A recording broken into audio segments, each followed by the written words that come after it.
Bueno, vamos a continuar en el curso y todo lo que hemos hecho antes han sido balances de materia en procesos donde no hay reacción. Entonces de aquí en adelante vamos a ver cómo se analizan, cómo se realizan balances de materia cuando hay involucradas reacciones químicas o en sistemas reactivos. Voy a escribir aquí de manera general como recordatorio la ecuación de balance, que es acumulación es igual a entrada menos salida más generación menos consumo. El primer término de acumulación ya establecí que en este curso siempre es igual a 0 y hasta este momento hemos eliminado los términos asociados a una reacción, ¿sí? De tal manera que nuestro balance pues nada más ha sido entradas igual a salidas, ¿sí? A partir de aquí, si consideramos esos términos, no los vamos a cancelar. Uno de ellos va a existir dependiendo de lo que se esté analizando. Entonces, a lo que me refiero es a lo siguiente. Si estamos haciendo el balance sobre un producto, nos quedamos con el término de generación. Si es un reactivo, pues adicionamos el término de consumo. Tres son los enfoques que vienen en el libro. Enfoques para solución de problemas con reacción. Vienen entonces tres en su libro. Voy a revisar los tres y lo que voy a hacer es resolver el mismo problema con los tres para que vean que son la solución. Los tres llegan a la misma solución. Esos métodos son balance de especies moleculares. Todos los balances que hemos hecho hasta el momento en los sistemas sin reacción han sido balances de especies moleculares. Entonces el que conocemos es este. Y también está el método de grado de avance de reacción.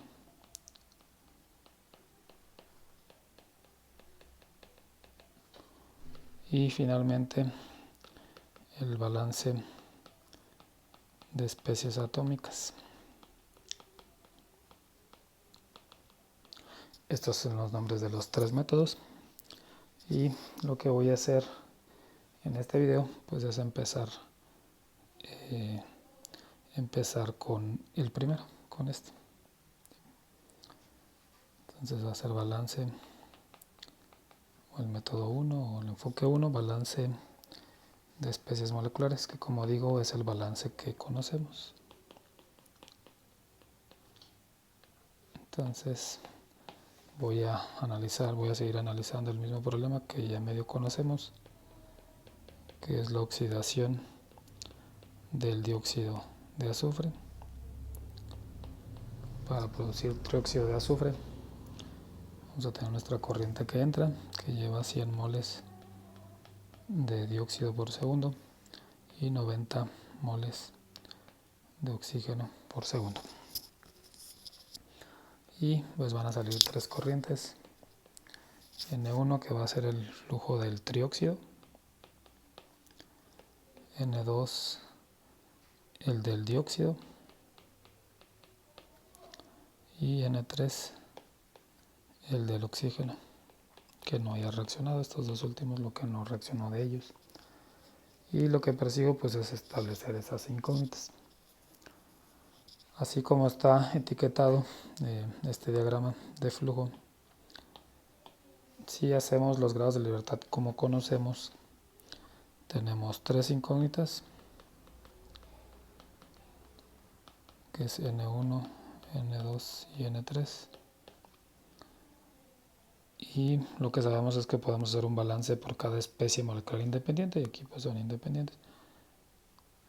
Entonces podemos hacer tres balances.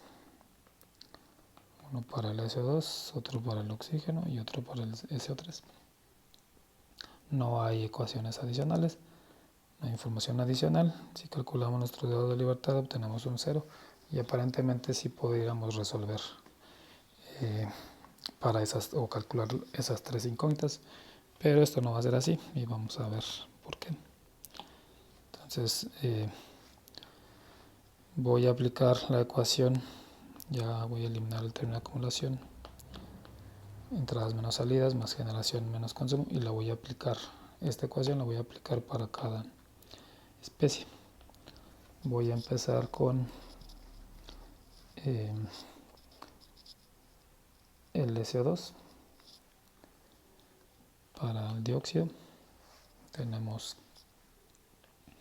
el 0. El dióxido sí hay una entrada, que es esta, 100 moles por segundo. Y hay una salida, que es N2 punto. Y él es un reactivo, entonces para él la generación es 0. Y si existe un consumo, pues lo que voy a escribir aquí es menos, porque es este término de aquí, menos SO2 consumido. ¿Sí? Ahí está para el SO2. Vamos a hacer el oxígeno. Para el oxígeno también el término de generación es 0, porque es un reactivo y tenemos 0. El oxígeno entra, es este de aquí, 90 moles por segundo. Y sale, si sale aquí en N3 punto. Y de manera similar, aquí voy a escribir un término que va a representar el oxígeno consumido.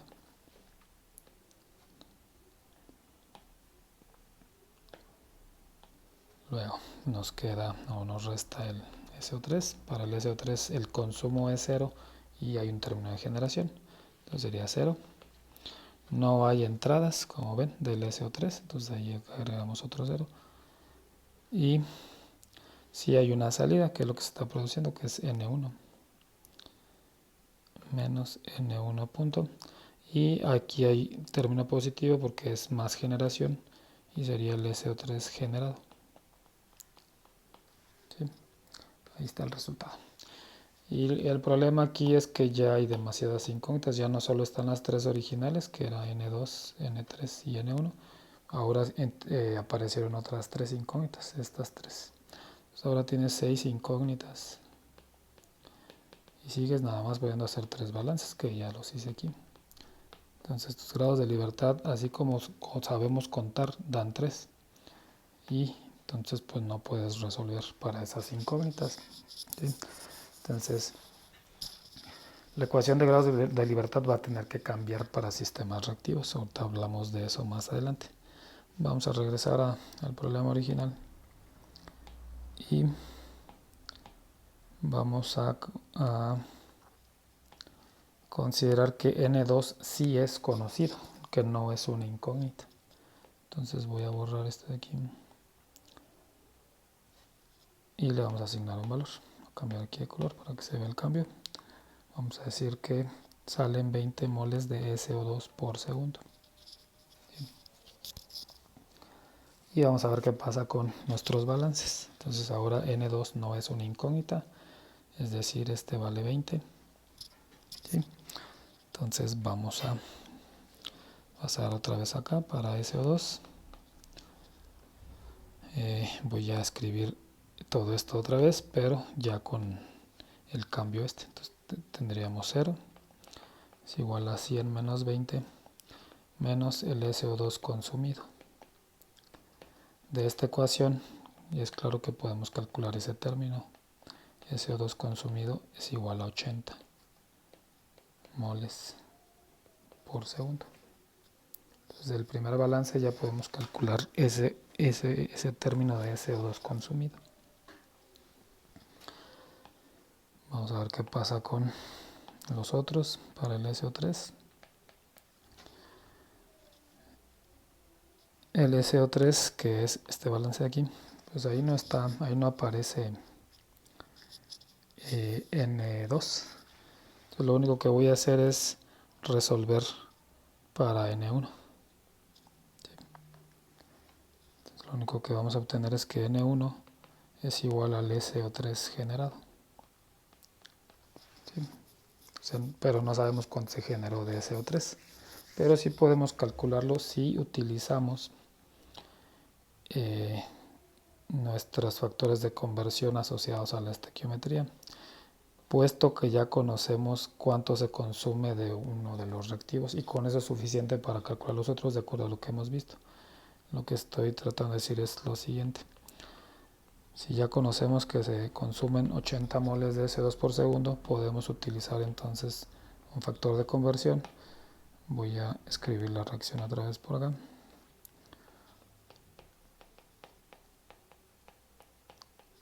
¿Sí? De ahí ya sabemos entonces que podemos extraer factor de conversión, y de acuerdo a esa ecuación serían 2 moles de CO2, 2 moles de SO3, de manera que esto se cancele con esto y el resultado sean los moles de SO3 generado, que serían los mismos 80 por segundo. ¿Sí?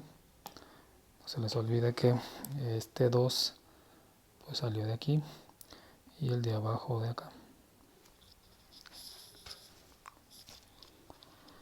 Pero ya conocemos entonces cuánto se genera, es decir, este 80 es este término de aquí. De tal manera entonces que N1 pues es 80 moles de CO3 por segundo, y ya calculamos ahí N1. Vamos a tomar ahora el balance de, lo voy a hacer aquí, el que resta, que sería para el oxígeno, que es este. Ahí no aparece tampoco, no lo voy a escribir todo, no aparece en N2 o N1, sería 0, es igual a 90 menos N3 menos el oxígeno consumido. Sí, así está el balance, espero no haberme equivocado. 90, ajá. Bueno, entonces ahí está el balance. De ahí pues podemos resolver para N3 y decir que es 90 menos lo que sea que se haya consumido de oxígeno. Y otra vez podemos apelar a lo mismo, podemos calcular el oxígeno consumido, porque ya conocemos cuánto se consume del SO2, que son 80. Eso se consume. Otra vez voy a escribir la reacción por acá.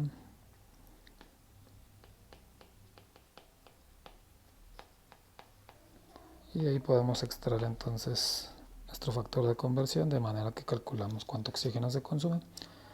Y sería entonces 2 moles de CO2, 1 mol de oxígeno. Y el resultado pues son 40 moles de oxígeno que se consumen. Este 40 es entonces esta cantidad que está aquí. De tal manera pues que N3 es igual a 90 menos 40, y el resultado pues son 50 moles de O2 por segundo. Entonces efectivamente ya pudimos calcular N1 y N3, pero fue a través de considerar que N2 no era una incógnita, era conocido. ¿Qué implica esto? Que, bueno, antes de hablar de las implicaciones, que me faltó decir que este 1 viene del 1 que está aquí, y el 2 pues de este. ¿Sí? Ahora sí, pudimos obtener N1 y N3 porque asignamos un valor a N2, ya no fue incógnita.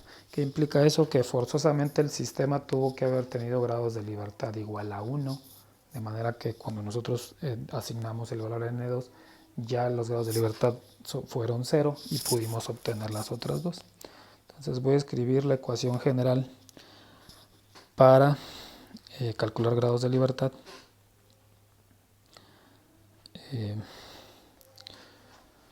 Lo voy a hacer aquí.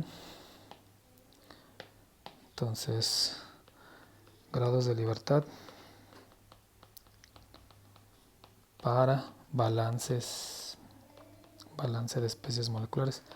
Para cada uno de los métodos va a existir una ecuación para calcular los grados de libertad, entonces tengan cuidado con eso, ¿sí? Entonces la ecuación para este método es la siguiente. Los grados de libertad va a ser el número de incógnitas, eso es como ya lo conocemos, y le restamos el número de balances de especies moleculares independientes. Estos dos términos ya los conocemos. Y también ya conocemos que hay que restar otras ecuaciones. Y lo que no conocemos y que es nuevo aquí, vamos a sumar el número de reacciones independientes.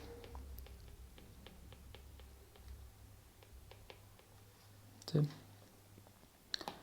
Esa va a ser entonces nuestra ecuación para grados de libertad con este método de especies, balance de especies moleculares. ¿Sí? Los tres primeros, el número de incógnitas menos el número de balances menos otras ecuaciones, eso ya lo conocemos, también ya sabemos cuándo distinguir de una especie molecular que es independiente o no. El que está de más nada más es este término de reacciones independientes. Ahorita hablo más de eso. Voy a hacer el ejercicio de usar la ecuación para esto que resolvimos. En nuestro problema tenemos dos incógnitas que fueron N1 y N3. El número de balances son 3, uno para SO2, uno para O2 y uno para SO3. No hay ecuaciones adicionales u otras ecuaciones, y tienes una sola reacción. Cuando tienes una reacción, esa reacción es siempre independiente, entonces no hay que saber mucho de la independencia. Lo que obtenemos entonces para nuestro ejemplo es 3 menos 3, que es igual a 0. ¿Sí? Entonces sí funciona la ecuación y ya va a ser general para este método. Antes de terminar este video voy a hablar de reacciones independientes. Reacciones independientes va a ser preciso establecer en el momento en que tienes más de una reacción en tu sistema. Tienes tu reactor y si ocurre más de una reacción hay que establecer si esas reacciones son independientes o no, porque hay que meterlas al conteo. ¿Sí? Bueno, la independencia es exactamente lo mismo como ya sabemos. Si tienes un sistema de ecuaciones y puedes obtener una de esas ecuaciones mediante combinación o operación sencilla de alguna de las otras, esa ecuación es dependiente. ¿Sí? Entonces lo voy a ver aquí con tres ejemplos.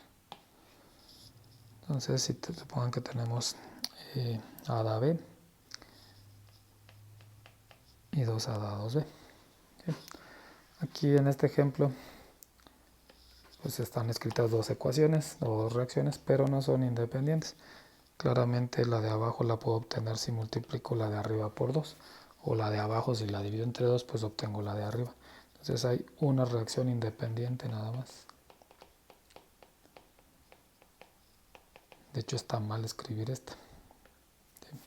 Solo con la de arriba. Eso es la única reacción que está pasando. Vamos a hacer otro ejemplo. Ahí está. No hay forma, ni ninguna operación sencilla, cuando digo sencilla, suma, resta, multiplicación, división, no hay forma de que apliquemos operadores sencillos a una de estas ecuaciones o reacciones y obtengamos la otra. Entonces aquí las dos reacciones son independientes y entran al conteo de grados de libertad. Finalmente vamos a hacer otro ejemplo.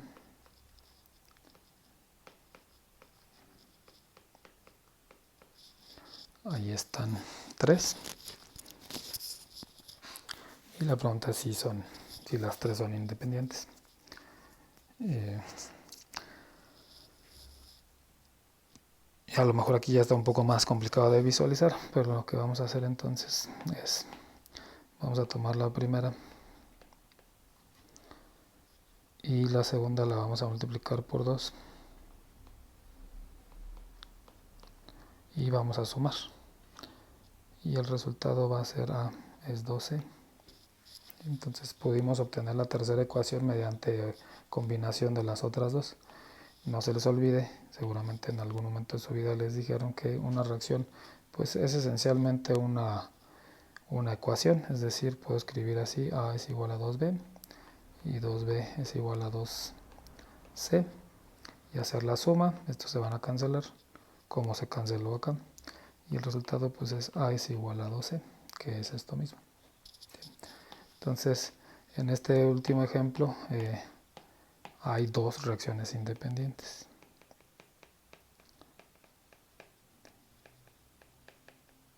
¿Sí? Estas dos que restan, ya establecimos que estas dos son independientes porque son las que están acá arriba. ¿Sí? Entonces, esto es la independencia de reacciones, que es lo mismo que independencias de ecuaciones o de sistemas de ecuaciones.